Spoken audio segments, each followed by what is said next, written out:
Yo guys, I show you how to categorize using QuickBooks Online. So this is my company. So I'm going to use the Penbooks. Okay. Then inside the Penbooks, I have a bunch of clients. So you go here to go to QuickBooks. So you can see my client here, Aruka, CCS Capital, Crackerjack, Kilmalo. So I show you how to categorize one of these clients. Like I open this client. So then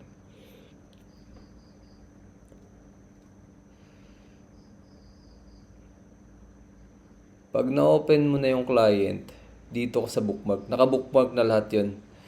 Bali, pupunta ka sa bank reconciliation, bank transaction, yan. Then, dito mo makikita lahat ng bangko ng client mo na nakakonekta sa QuickBooks Online. So, ito yung kakategorize natin. So, una, i-update mo yan. Yan. Click the update. So, yan. Ito yung i-categorize mo. Itong 30 entries na to. Itong 30 na bank transaction nito.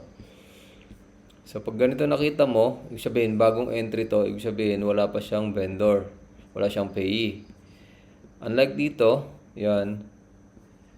Yan, may mga payee na rito na setup na yan. So, dito ka. Ito muna i-categorize natin. Like nito. Pupunta kayo, open mo yan. Tapos, kapag ito yung pinaka bank detail. For imprint, ganyan, 77. Dito ka titingin para magkaroon ka ng vendor.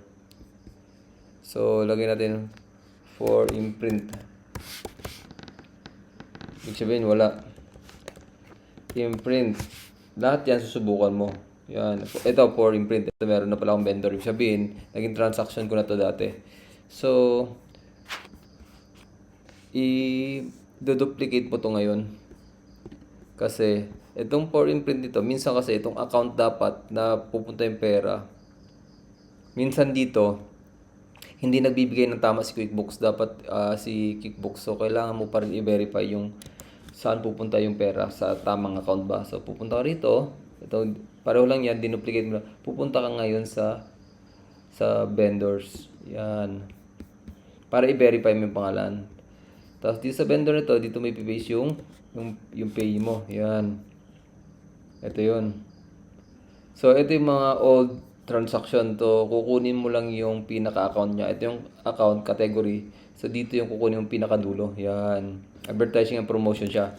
So, yan. Advertising and promotion ginamit na account. Pupunta siya doon. So, mali-mali yung binibigay ni QuickBooks. Babaguhin mo yan. Yan. Dito ka. Yan. Yung pipiliin mo. Bago mo ngayon i-add. Yan. Just subscribe for more information about QuickBooks Online, guys. Yan.